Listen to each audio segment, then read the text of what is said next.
1935, the Lions win the NFL championship. The Detroit Tigers take the World Series. The Red Wings bring home Lord Stanley's Cup. Joe Louis begins his rise to world domination. This transforms the Motor City into Detroit, City of Champions. The crack of the bat is coming full circle. We are back to the crack of the bats. We are. It feels like it's like a nostalgia. We're going back to the beginning. Bro. It's Detroit City of Champions podcast. I'm Jamie Flanagan. Charles Avison. And we are just into the 1935 story, swimming around, as deep as looking all the different pieces and parts. And there's a lot more to talk. We've gone through the books, and we've talked about the individual champions and the teams. Although what we didn't do, because we said, we're going to save them for... We haven't done the championships We yet. haven't done the championship games. I'm kind of waiting. Those are coming. They're coming at some point. I'm looking for like a I don't know. I'm looking for Champions an event or something. Or at Something go to like that. Portsmouth and do it live there. But Something it's like not that. a Portsmouth thing. No. But today ties to Portsmouth. Yeah. We're going to be talking about the Tigers. Yeah. And going It's back, crazy that's how where we started. It's crazy how like Portsmouth is like our sister city, man. Like, there's so much. It's not just the Lions. There's so much stuff that ties back into it. And this is something. It's interesting when you sent the materials for today. I was like, our friends from Portsmouth once again. Yes, that's what I mean. It's crazy. And this has to do with the I'm Tigers. excited. Yeah. I'm excited. And it's not the Lions, or the Spartans and the Lions. Yeah. This time it's on the baseball ilk. Yeah. Of things. But Charles, we're here. It's they've reported to spring training. Yeah, Tigers. The Tigers this year, they're gathering up the new players, which is kind of plays into what we're talking about season opener. Today.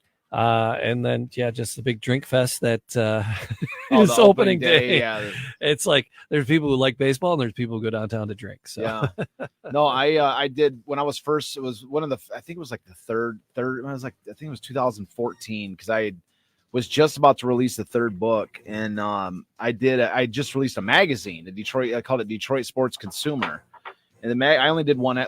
Technically I did 2 issues. I only published one. Right.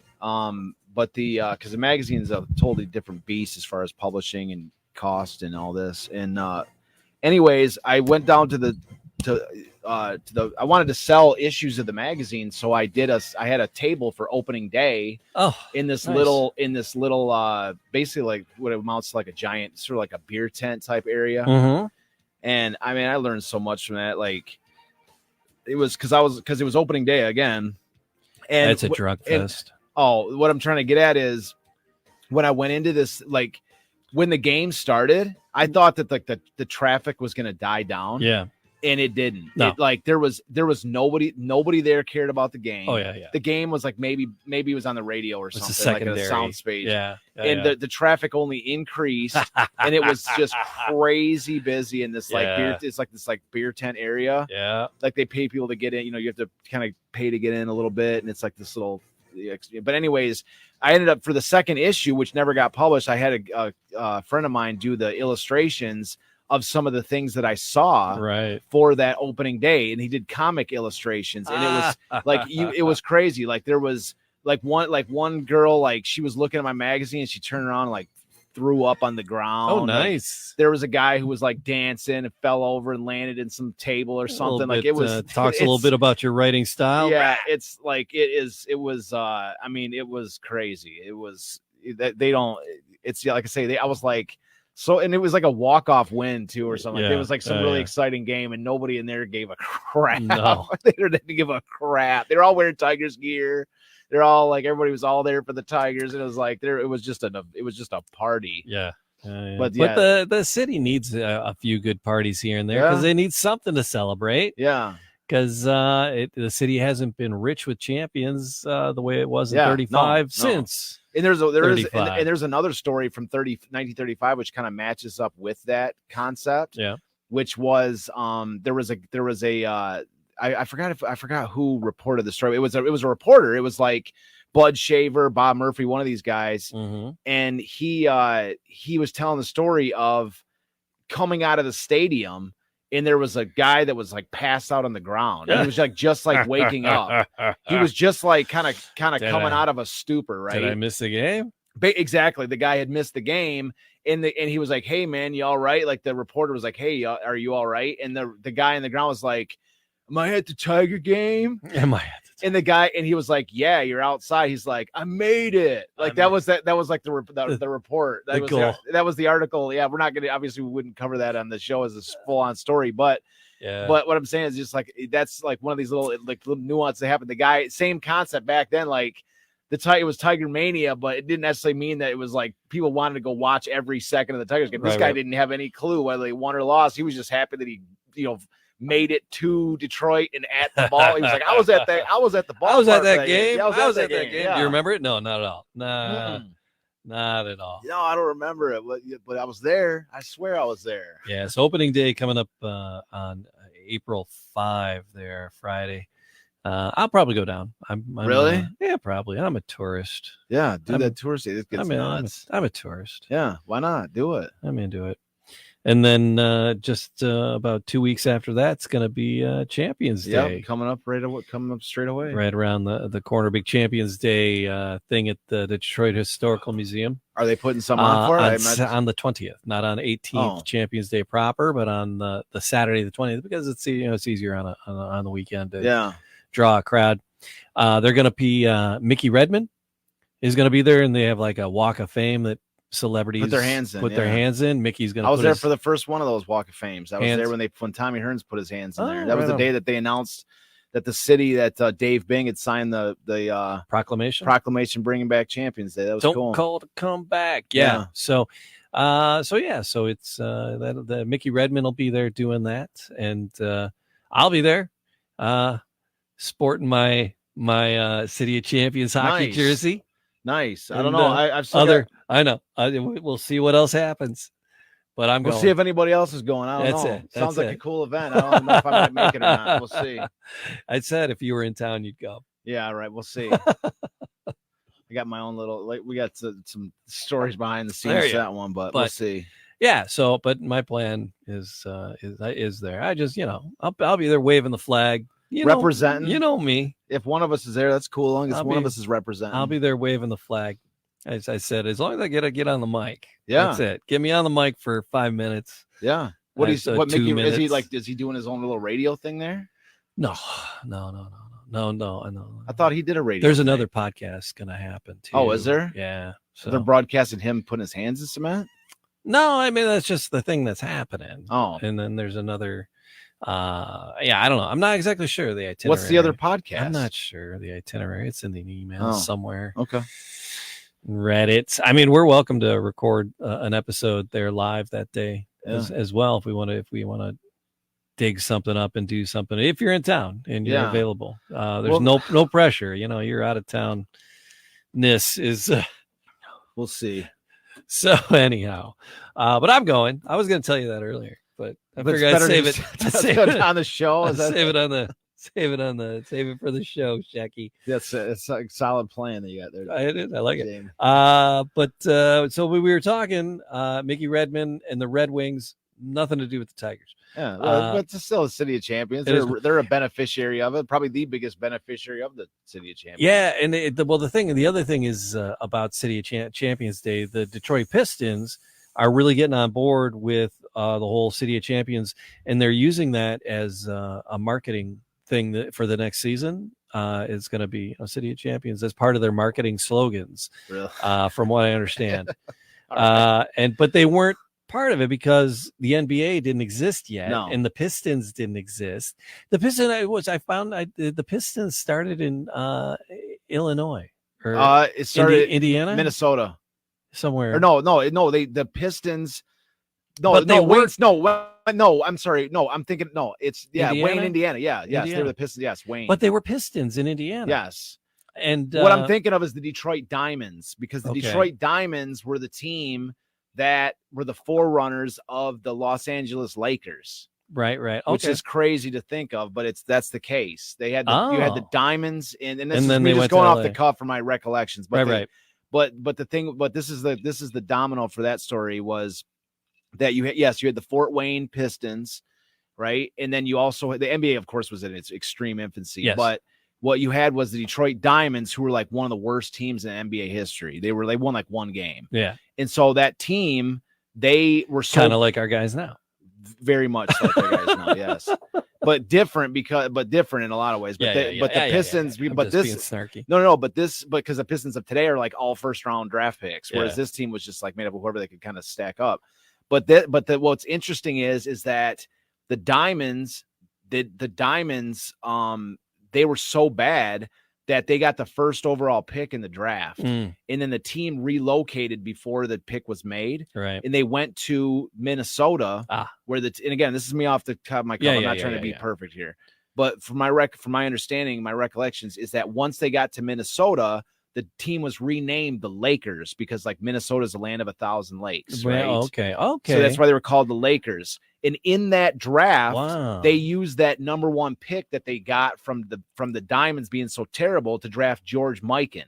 Okay. George Mikan came in, and then like by the time, so he came in, I think he had 1 year. I think the team lasted for like 1 year in Minnesota, maybe 2. I forgot exactly. Yeah. But then and then that team was from there transplanted to Los Angeles, where they retained the name Lakers. And then George Mikan was like the first like superstar of the NBA. Okay. And so that's what like built that Laker dynasty was George Mikan, who was that originally was the result of that Detroit Diamonds terrible draft. Oh, wow. Terrible year. So, but yeah. And then that Wayne team moved to Detroit, and then the rest is history. They became the Pistons. And they started building it up. They were the Pistons. I thought that was interesting. They became the Detroit Pistons. They were Pistons in the other thing, and they were doing okay, but and the NBA was starting to grow, and he's like, well, it was a small town. He's like, this needs to be in a bigger city to be successful. Yeah. And so he brought him to Fort Detroit. Wayne to Detroit. Yeah. Yeah. And so it was. So I'm trying to scare up a NBA professional historian to come and talk and tell the story, right? I'm pretty well versed in myself. Yeah, I'd love to talk with somebody that's really deep into it. But I was trying to get somebody who wrote a book on it to come in. Yeah, I've got a couple feelers on. Yeah, but that's the City of Champions Day, April 20th. How we digressed. Coming up April 20th, celebrating the 18th on the 20th. At the Detroit Historical Museum, we'll be focused on the Pistons and their 2 chunks of championships in the thing about the modern day Pistons, if I can digress on a little modern sports for a moment, the thing that gets me is that the entire Pistons team are all first round draft picks. They have all these guys but the thing is about it is like the template for the Pistons success has already been laid. You had the Pistons of the bad boy Pistons of the late 80s, and then you had the 2004 Pistons team. And especially the 2004 Pistons team, like leading up to that year for like 5 or 6 years straight, I watched every single game from like 2000 through probably from like 1999 through 2004. I watched every single Pistons game. I was the biggest Pistons fan. Like if you would have called me at that time, I would have been like, if you would have said, well, I'm going to write a Pistons book. If you would have asked me what my favorite sport was, I would have said my favorite team in Detroit. I would have said the Pistons. Wow, I loved I was a diehard Pistons fan. Okay. And so, and I watched the entire development of the team. Like I was watching when Grant Hill was here. I was watching when when they got Jerry Stackhouse, and when they went to the playoffs a little bit. Yeah. And then and then Grant Hill left the Pistons, and they got Ben Wallace and trade. I remember I was on Mackinac Island opening the newspaper and looking at Grant Hill's thank you. He had like paid it for a full page, like thank you Detroit, I'll never forget you. And I was like, we're gonna win a championship before you do. I was there for all that. I mean, I watched the whole thing unfold.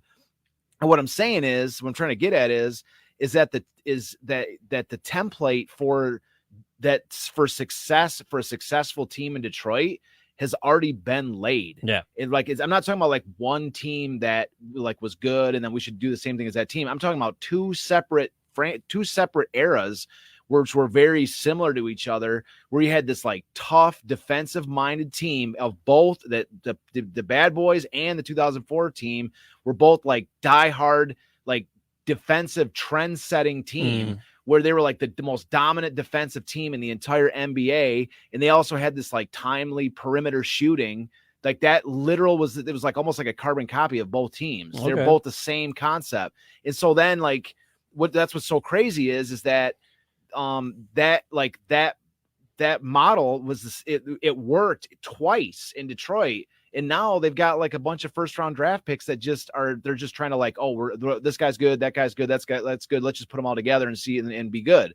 Like, why not like actually have a blueprint for a team plan? That Having a plan? Having a plan. Yes. That's crazy. Yes. Yeah. We'll have a plan based on what's already worked in Detroit and go back to that. And so that's what I'm saying. Like, it's not, I would doesn't love seem like to that see, much of a crazy thing to me. Like, I'd love to see another round of championships. I'd love to see the Pistons. I love the Pistons right in the middle of the mix. I love to watch. I love the Pistons, but this team's unwatchable. And the other thing too is, that for this first round, these guys, like every single guy in their starting roster is all like former first round picks. Like they're all for, and like that's not what these Detroit teams are made of usually. Like the Pistons have always been teams of like guys that were like either cast offs. I mean, you have a couple first rounds mix like Isaiah Thomas and stuff, but a lot of these teams were like cast off players from other organizations or guys who are just like, guys that nobody really liked and just whatever. A ragtag fugitive. Basically, fleet. Yeah. Like Ben Wallace was a cast off from. He was Battlestar Galactica. Well, Ben Wallace was an undrafted free agent when he first came to the NBA, and then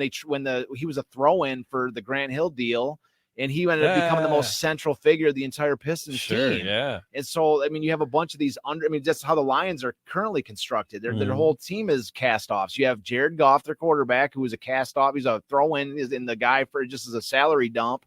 A salary matchup trade with the Rams.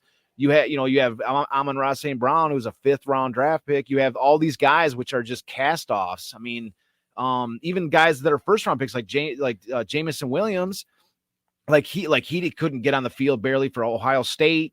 I mean, he had to transfer over to Alabama just to get one starting year in. Yeah. And then he's been sort of like having to work his way into the lineup with the Lions, since he got into the team. It's like every guy is like had to be a workhorse guy. I love that the piece of magic that Amon-Ra St. Brown turned out to be. But the thing is, it's not I don't think it's a coincidence. Magical. He is, but good on him. But it goes back to 35. What Potsy Clark said, the coach of the Lions in 1935.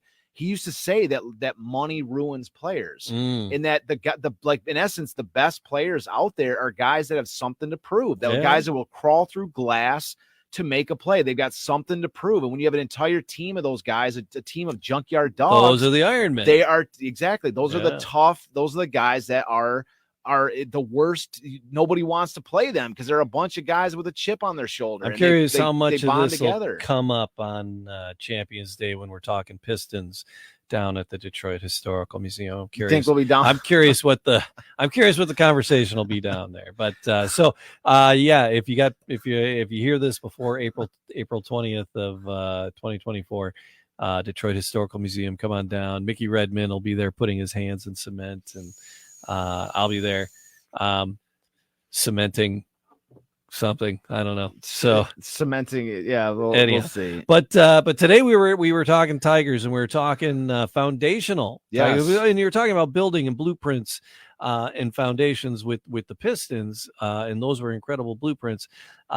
And so we're talking about the history of scouting and team development for the Tigers. Yes. Was that the plan for today? Yeah, it's a little bit of baseball history in general, but a time and for anybody listening right now, this is what we're talking about is the center point of the story today is me talking about a guy named Billy Doyle.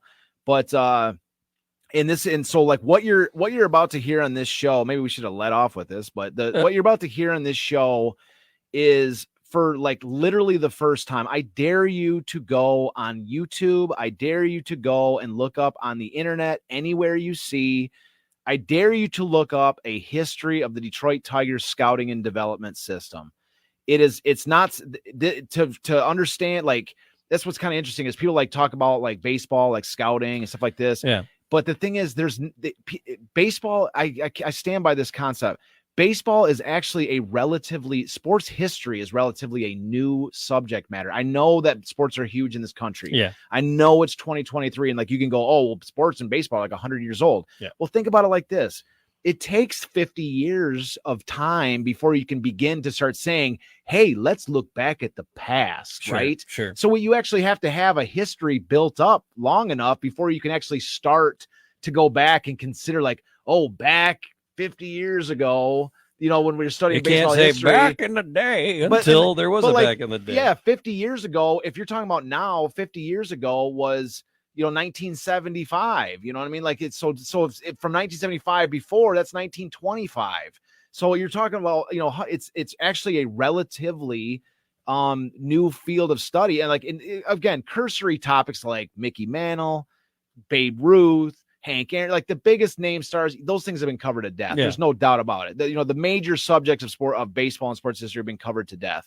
But like a little bit more nuanced things like the history of the minor leagues, the history of the scouting and development system, the history of scouting.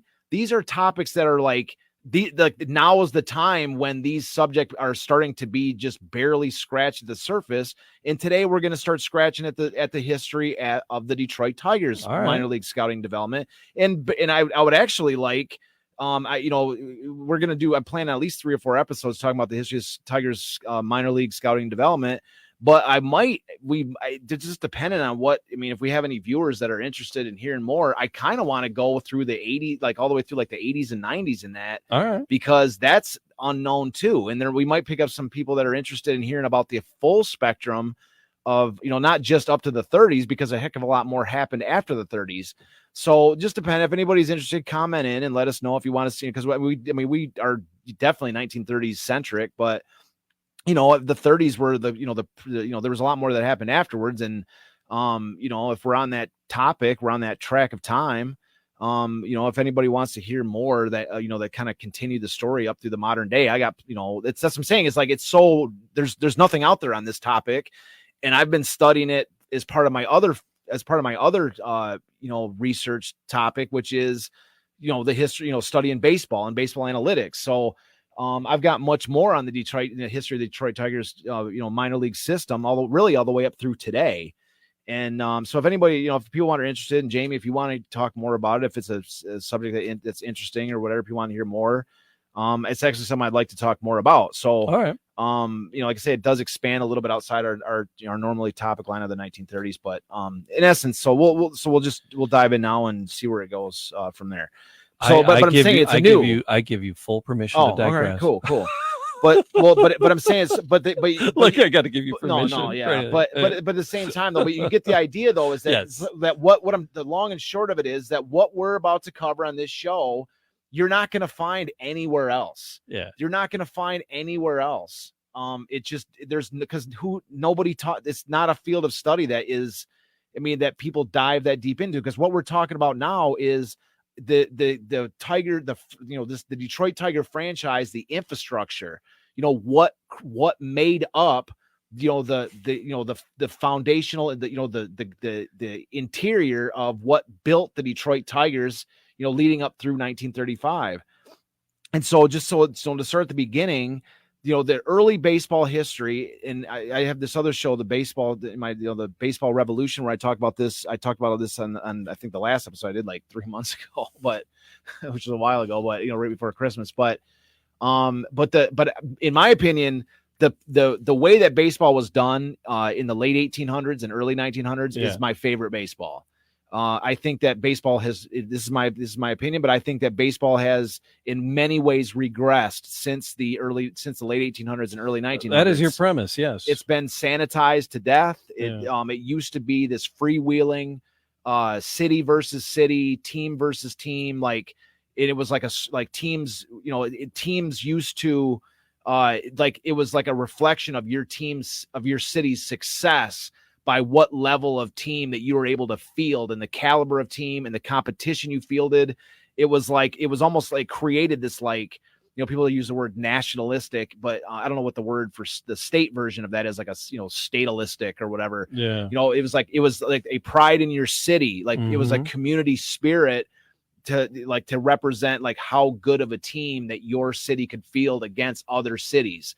And that's what like every city in America had to have a baseball team. If you didn't have a baseball team, then you were nobody. Right. But if you had it, the better your team was, the more the more on the map of America your city was. And that's why I kind of love that era more as far as the baseball, because it wasn't as sanitized as it is now, where it's there hasn't been a major league expansion where they've added another team. Like Major League controls everything. They control the minor leagues. They control everything. But back then there was no control. And so in the late 1800s, early 1900s, the way that players were discovered was it was just a pure capitalistic system, purely capitalistic. So you had all these cities, and they all had baseball teams. And so they're all always looking for like the next guy, you know, whatever like level they were at. So if they were like a small team, they were looking for a guy in their local that was like in high school or whatever, their local 9 guys that were on the Sandlot. And they would hear about some guy that was just tearing the cover off the ball or pitching really well. And so that local team would bring that kid in, and then the kid would be like the star of their team. And then there'd be like the next city up the road who was bigger than them who would buy that player from that team. Sure. And so the kid would start out getting paid like, you know, $5 a week or something. So or $2 farm a teams game. were literally teams playing on farms. You are exactly 100% correct. Is that where that term came from? It was exactly that concept, Jamie. And that was you actually had like that whole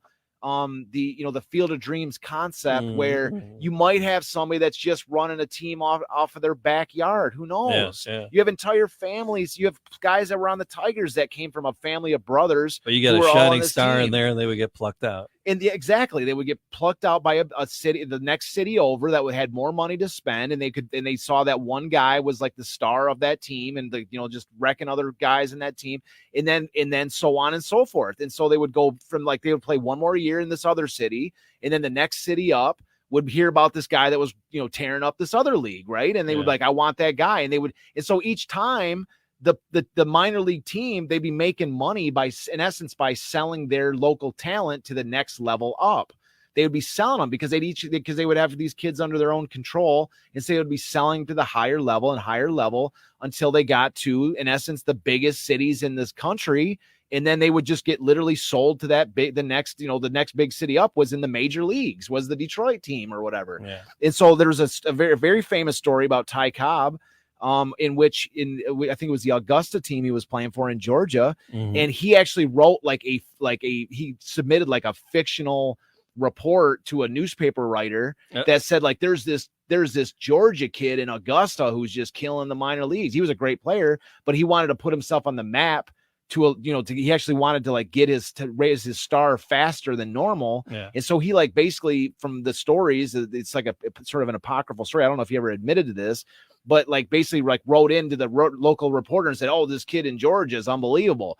And then, so like, that was like one of the aspects that went into the Tigers, like signing this kid from like, because that was supposedly like the team he was on was kind of like there was like one more team he would have had to play for in order to like make that next level jump up to the Tigers. There would have been like one more team up that he would have been sold to, but instead the Tigers plucked him from like the one league lesser because because there was a little bit of hype on him. And I think, and then the story is that the hype came from this report that he had written about himself.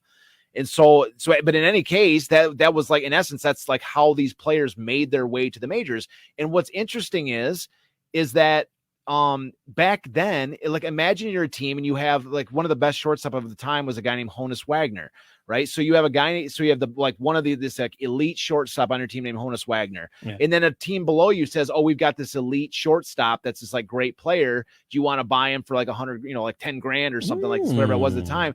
But the thing about it is you'd be saying, no, we already have a guy, right? Yeah. So what it would do is that player then would not get sold to that team because they already have a great shortstop. So he would go to a team that needs the shortstop. They would pay big money for him from another team. Yeah. And so because one of the reasons I point that out is because nowadays what happens is you have guys that get stacked up in the minor leagues at the same position, but there's a star in the majors and there's a ceiling. They can't reach up to the higher level. And then they might get traded to another team, but the next team over that picks him up doesn't have the same sort of luster for them because it's almost like they got him off the scrap heap because if he was good, he would have made it with the other team. Right. And so he loses luster by being traded to, unless he's like a top prospect guy and there's a ton of luster on him. But what I'm saying is that that's why I call it like a capitalistic system because it was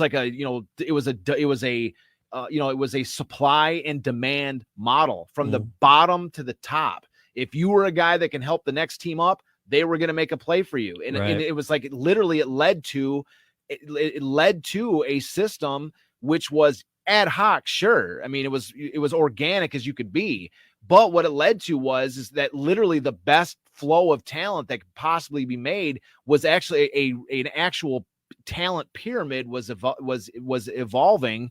And that's where And that's like, this was actually, that's what built the original major leagues, was this flow of teams that were just reaching for the next best guy they could find to come up through the system. And it led to like a literal, like king of the mountain type of a talent flow.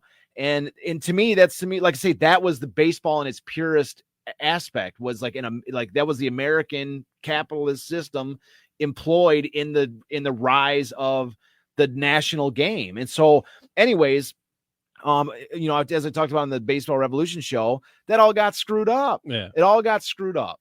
And people can see like, oh, well, and the screw up, of course, is the story of Branch Rickey. It's like, okay. I always like Branch Rickey. I have nothing like negative to say about the guy. Like, I mean, he was an innovator. There's no doubt about it.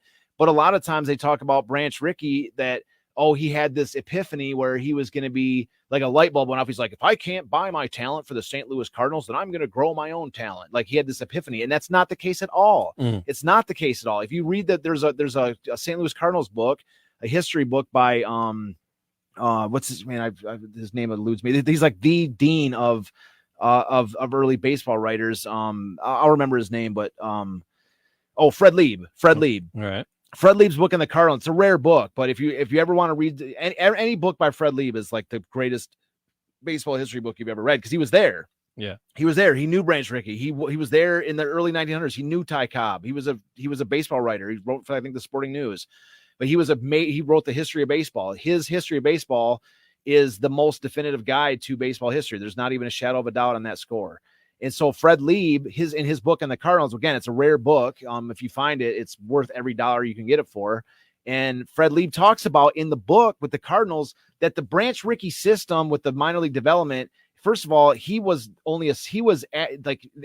Rickey gets all the credit when there was a second guy named Sam Breeden, who was the owner of the team, and he was as important, if not more important, than Branch Rickey. In that in Branch Rickey states, as a matter of fact, that the reason why they were buying up their own minor league team, and this was the seismic shift, is when the owners of the major league teams started buying the minor league teams, and then when they brought a player in, then the player would go directly to their own team. Yeah. So they would own the player before they had to buy him. And that was the seismic leap. And the reason why that they actually did that was not because Branch Rickey had this epiphany where he's like, if I can't buy my own, because the Cardinals were not one of the richest teams in the league.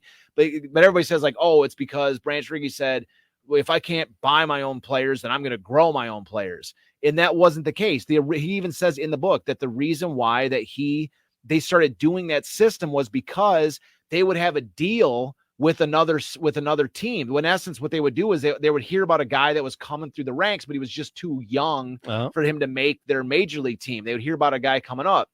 So they would basically put a claim in on the guy. They would say, hey, we're going to give you $5,000, or what they would do is they would buy the player from this like lower level team and then he would go to another team and they would like basically lay a claim to him saying, hey, we're going to pay, we just bought this guy's contract for $5,000 and we're going to give you, the next level up team, we're going to give you $1,000 just to like, he's going to play for you for free. And we're going to give you $1,000 just to like give him a roster spot. We just want you to like, help him continue to develop because we want to use him on our major league roster at some point in a couple of years, maybe. So they were like trying to like basically,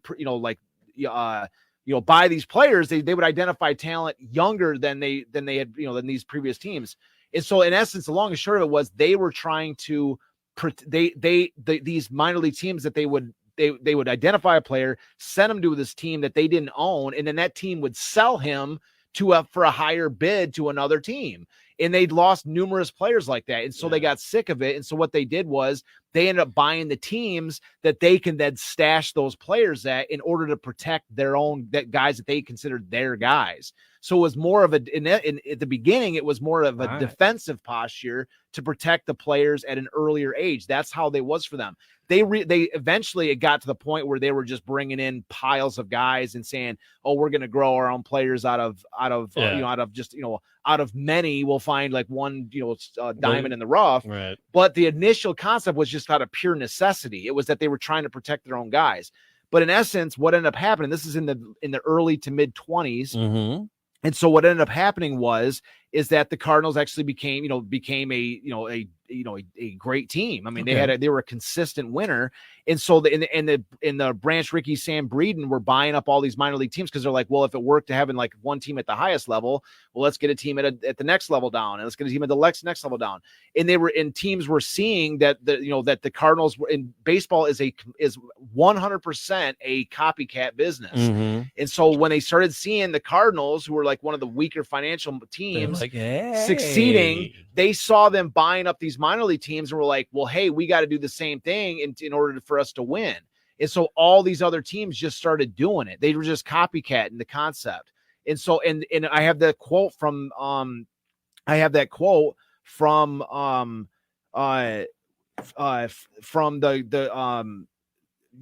Ed Barrow from the New York Yankees, where he doesn't want to be part of that system.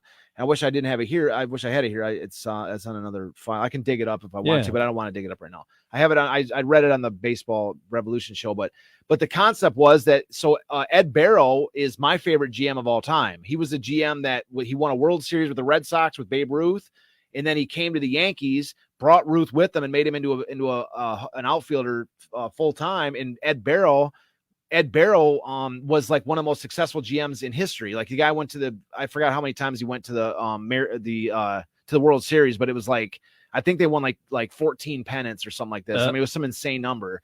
It might've been like 21. I forgot off the top of my head, but Ed Barrow was one, like he was insanely successful. He had Babe Ruth with him. They won a ton of World Series, and in the early 30s, I think it was, I forgot what year, it was like 1931 or something.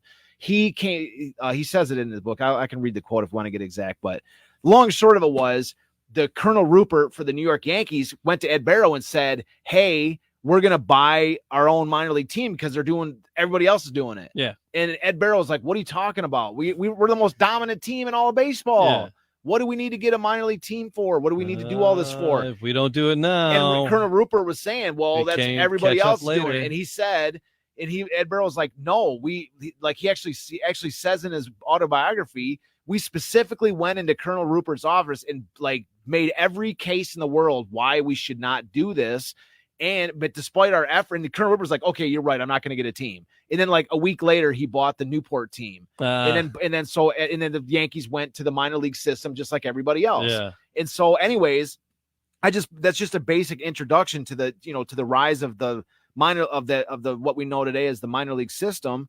And again, it wasn't because, and it's not like all these other teams that did the minor league system all had success. You have the same teams that were successful then as have been successful ever since. Yeah. There has it's not, you can say like, oh, well, it maintained the balance of power. Well, then what was the advantage for all the teams that did it that never really generated that much of it? That really, you look at the teams that were successful in the 1930s, and they're going to look a lot like the teams that are successful now, right? The Tigers every once in a while come up and are good. You have the Yankees are the dominant power. You have this like the same concept where you have it's basically the same thing. So nothing changed then. Nothing changed in the 40s and 50s. The same sort of power dynamics just continued. And that's what I'm trying to say is that, before that, it wasn't the case. It wasn't, you could say, well, the Yankees were dominant or whatever, but I'm just saying that that the system, it was just if everybody's doing it, there's no advantage. Right. There's no advantage. Right. So anyways, so the Tigers, of course, had to be part of the system, okay. Right? So the Tigers had to be part of the system. And what I'm going to talk about right now is like what the framework for that initial minor league system looked like. I'm not going to list all the teams. I'm going to be a little more general, just because I want to get into Billy Doyle before the end of the show. But the long and short of it was that the Tigers, the teams that the Tigers did own, it was divided. So there's there was really three teams. It was A, B, and C rather than. Well, if we got to do this, and we should give this time, we can get to Billy next episode. Well, if you want, whatever. Well, so the concept. You're the one with the notes in the book. You're the one with the knowledge. I'm just. Okay, well, don't skim if we don't have to. No, we're not skimming, but I'm just going to give the basic introduction. We'll talk about Billy Doyle. Okay. So, anyways, just the basic premise was that the Tigers, so that you had three different levels of of teams. So nowadays we have like AAA, we have AAA, we have AA, we have in high A, which is they call it A plus. And so then there's a couple of lower level teams too. But the top 3 teams in minor league baseball that are designated by AAA, which is the highest level next to the major leagues, AA, which is the level below that, and A plus, which is below that, and then below that's single A, right? So back then, the highest level was A, and then the next level was B, and then C was the lower level below that. Okay. And then you would actually probably have some D and all this stuff too. But as far as the affiliates were concerned, it was A, B, and C. And so, so the teams that the Tigers had, they fluctuated and fairly regularly. But as far as the scouting system was, the way that the scouting system worked was literally just scouts that were traversing the country looking for talent. They had a network of friends at all these different these different teams, and it was it was somewhat similar to the way that it was run before, where if a player was going to get signed or if a team was interested in a player, they would have a scout that would go and take a look at the player at that minor league team before they bought him, basically in order to kind of verify the reports that they were getting from their friends. But it was like, this was like the nostalgia era. If anybody's ever seen League of Their Own, where the scouts like watching the girls play softball or in gym, and so in the gym or like watching the girls in these watching like the whatever they call like the milk ladies or whatever he's calling them, that watching them on their softball field and actually literally scouting with a stogie in his mouth. This is that this is that folklore era of scouting where they're just traversing the country and just looking with their eyes at players and trying to sign them to their to their team. So in that regard, you couldn't have a scout that just went from, New York to California. It's a waste of time and space. And so for the Tigers, their system was divided. They divided the country in half. Their system was based on dividing the country in half. And so what they had was east of the Mississippi and west of the Mississippi. So the Mississippi River was their line of demarcation for their scouting system. And so one of the scouts that we're going to talk about today, as we mentioned, is Billy Doyle, who is one of these scouts that was part of their and he was part of the east. He was east of the Mississippi, was one of the scouts for the Tigers, and his name was Billy Doyle. And so what's interesting is we kind of alluded to at the beginning of the show, is on the flood wall of Portsmouth. Like when I did this book, the picture I got of Billy Doyle is rough. Okay. He is rough. I'll try to show this on the camera. This is the picture I have. I'll show this. You don't have to show the other picture, but this is the picture I have in my book of Billy Doyle. I'm gonna hold it up. See that little ragged, like it almost looks like something off of a wanted poster from the 1800s. Sure. Yeah. Like you can't even see what he looks like. That was the only picture I had of Billy Doyle. Okay. Little did I know. I mean, I said it in the book right here. Although photos and information on Billy Doyle are exceptionally scarce, I mean, I didn't even have a picture. I didn't even know what Billy Doyle looked like. But then after I, saw the pit, like it was after I published this book, of course, I didn't even know it. But Billy Doyle is on the flood wall of Portsmouth, Ohio. There's a painting of him on the wall of you can show this. Yeah. He's there. Yeah. He's wearing this derby. And so I was like, I saw this a few years ago and I was like, oh my God, that's the first I've ever seen a picture of Billy Doyle. Cause in my book, he's a pencil drawing of something like you see on a cave drawing of a Cro-Magnon, like 2000 BC or something.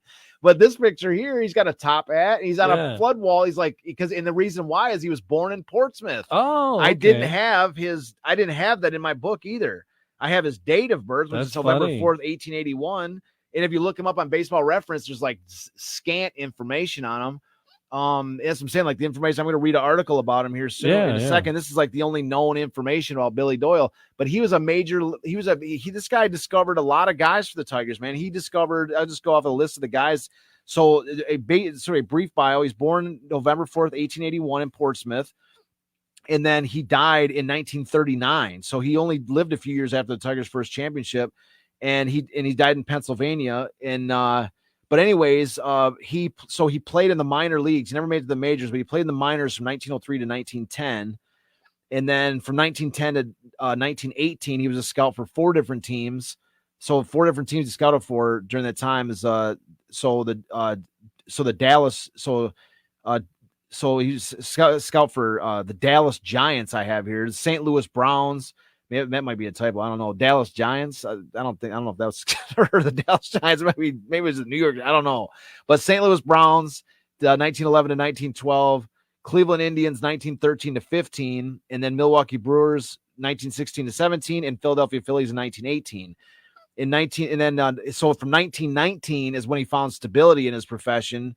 So from 1919 to 1939, as of his death, he was a scout for the Tigers.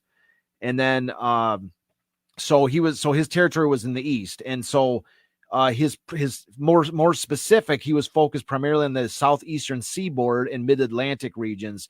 And the top finds he had were a guy named George Sisler, who's a Hall of Famer, one of the best hitters in early baseball history. So he discovered George Sisler. Rick Farrell, who I also believe is a Hall of Famer. Dickie Kerr, who I believe he was a White Sox pitcher. I think I can't remember if he was one of the guys from the Black Sox scandal or not, but he discovered Tommy Bridges, who's a stud for the Tigers. Tommy Bridges, we call him Lionheart here on the show. Yeah. JoJo White, Flea Clifton, Vic Sorrell, Ray Hayworth, all these guys are in the Tigers, and another guy, John Stone.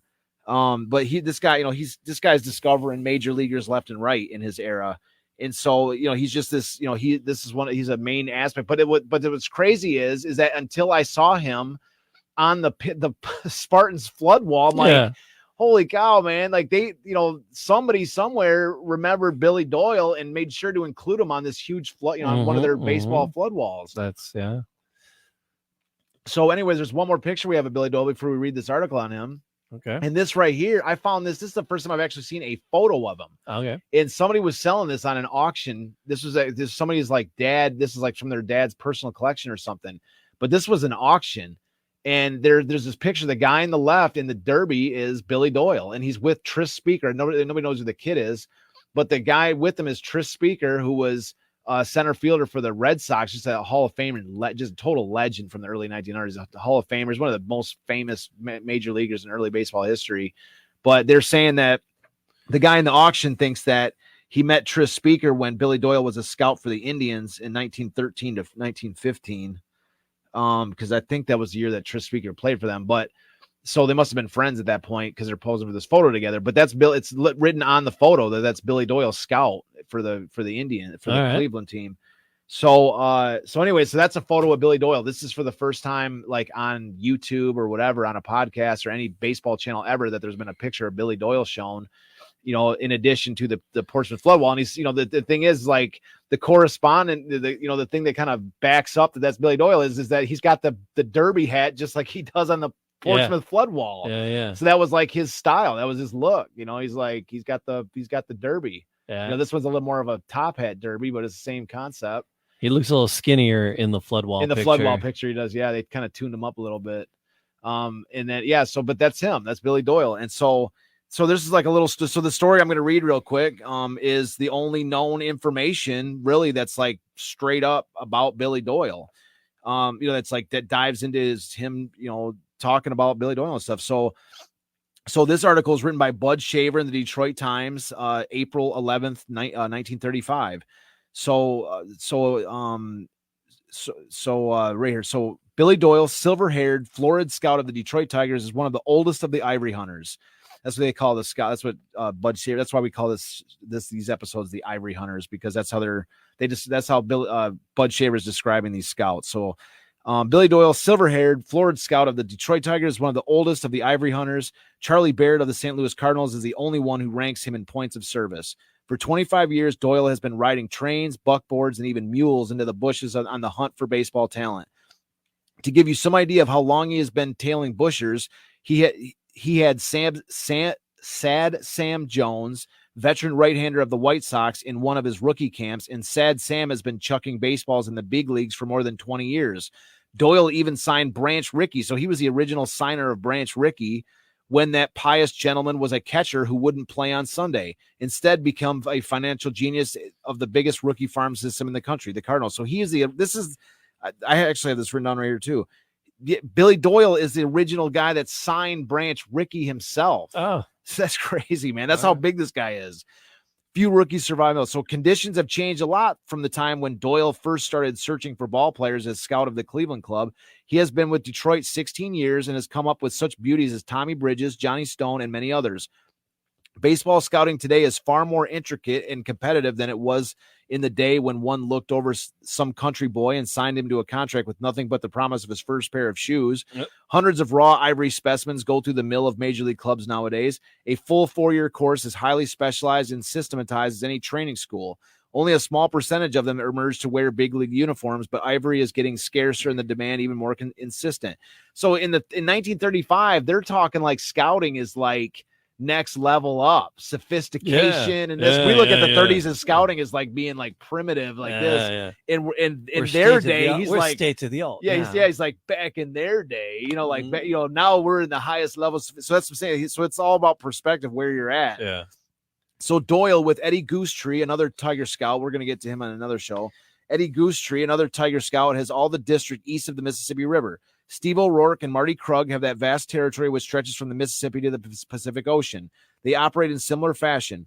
One man or two can't look at all the possible baseball material hidden in the dark corners of a vast continent. Each has his regiment of agents. Doyle admits that there are at least 200 on his list, keen-eyed threshers of the bushes as secretive as a government detective. So he's got like Billy Doyle himself had like 200 small fries that all looked for players for him. Then he would go and he was the main guy that would go in there and really scout them out if there was somebody worth looking into. Doyle gets some of the most interesting mail of any man in the United States. Letters from ambitious kids in every part of the country who yearn to play baseball. Mm-hmm. Doyle answers them all, receives them in his schooling camps. Unless the kid is handpicked by one of the Tiger Scouts or his agents, the kid pays his own expenses to the camp. Because the Tigers won the pennant last season, Doyle got more letters this spring than ever before, some of them from as far west as Idaho. One of Doyle's camps is in Fieldsdale, Virginia. He had 70 players there this spring. Fieldsdale is the kindergarten of the Tigers, a Class D club in the Bi-State League, the lowest class of organized baseball. To this camp come all the kids who aspire to wear the Tiger uniform, and there Doyle and his helpers decide their fate. How does he tell whether a boy is worth keeping, training, and teaching? Doyle has the answer for that, a system which, while not infallible, is both sensible and efficient. The first thing we look for is whether they can run, hit, and throw. If they can't, there isn't much monkeying use with them. The next is age, weight, and size. They've got to have youth, strength, and some size. We weed them out on that basis first. Those that stick are card indexed, name, age, weight, height, position, whether they can throw or bat right-handed or left-handed, disposition, it all goes on the records. There is a place for remarks too. So it says control most important. We not only look them over in practice, but we lecture them after practice. The boys are told how to live and how to train, what to eat and when. We start with the catchers, show them how to catch and work with pitchers. Next, we start on the pitchers. The first thing he is told is that he must have control, and he is taught how to acquire it. He is made to throw at the catcher as if he were a target. First one knee, then the other, the shoulders, the stomach. It is impressed upon each one that his only chance of being a big league pitcher is to acquire control. If the pitcher hasn't that high hard one, he is scratched off. We can teach him how to throw a curve or change of pace, but we can't give him speed. We can't give them speed unless it's something they're doing wrong in their delivery. So he says they can teach speed only if there's something wrong with their delivery, but otherwise they want speed. So, anyways, so that's Billy Doyle. That's like the only information like I've ever seen on Billy Doyle. If you look him up on the internet, if you find something on Billy Doyle, let us know because like I say, a lot of the stuff I put in this book and all this was as a foundation point that when other people like actually looked into them, people like Chris that are like bloodhounds that find stuff that I never even thought I'd ever find. Yeah. But Chris, if you're out there and you see something or anybody's out there and you see more information on Billy Doyle or whatever, let me know because it's like I say, this is a guy that was, he's one of these, early baseball foundational guys that was beating the bushes looking for players and, good thing he was working for the Tigers. So, that's one aspect of the Tigers ivory hunters that we're going to go into. Oh yeah, we'll talk a little bit more about the scouting and more in the episodes. There's again the story is there's so much to it, and that article there is in which number 2. Book number 2. This okay, is the volume. So this is book number 2, but it's volume 1. The players, Joe Louis and the 1935 Detroit Tigers. All right. So good information in there. I made a joke earlier. We were talking about the Pistons and how they put together those teams, and I called them a ragtag fugitive fleet. Yeah, it's a Battlestar Galactica, and then Chris made the little graphic. Oh my God, that's awesome, Chris. So, that's awesome. Yeah, there you go. It's like that's awesome. It's still my favorite one is the Doctor Strange and the one. There's only one podcast talking about these things. So anyway, what that's for? Is that they made a meme about us? Yeah, there's only one. I haven't seen it. No, we played it. I showed it. I don't know. I think it's gone now. Well, thanks. I never saw it. Yeah, it is. I was too distracted talking about stuff. How many sports warrant 70? Oh man, I've never seen that. That's awesome. Yeah, just one. So yeah, it might have been one of those things, man. Like while you and I were talking. Put that as like a headline. That's a headline. Chris like throws these things up there, and then I might have put it up and like not told you. That's all. You never showed me that. I love that. And it's just I want that to be like our headline thing, our cover page. But now we can move it from 70 to 100 plus because we're at 110. Yeah. This is episode 110. Episode 110. And thank you for everybody who's besides not just Chris, but everybody listening. I dream of a day that we're like doing live streams and stuff, and we've got like people are like sending us all kinds of money for subscribing and stuff, whatever, like the live chats. And then Chris chimes and we're like, Chris, like he gets like he doesn't have to donate anything, and he's always like there. Like, because I watch these podcasts where people are just getting like $200 donations left and right or whatever. Crazy. But like Chris is our diehard original, man. He's been there for everything. But no, everybody, Chris, and everybody who's listening and participating, thank you. Like, subscribe, leave a comment, all those podcast things and all the podcast places. Do it now, and tell a couple of friends about the amazing stories that we're trying to share. Come on, and then we'll do more. Absolutely. I think it's it. We'll do more. We'll do it again. We'll do another show at some point. All right. DetroitCityOfChampions.com. You can get the books there and at all your favorite places to buy books. You can find There's like 2 places. Right, there's a lot, but it depends on your definition of a lot. It's like 3 places. Fair enough. All right. I'll do it all again very, very soon. It's Detroit City of Champions podcast.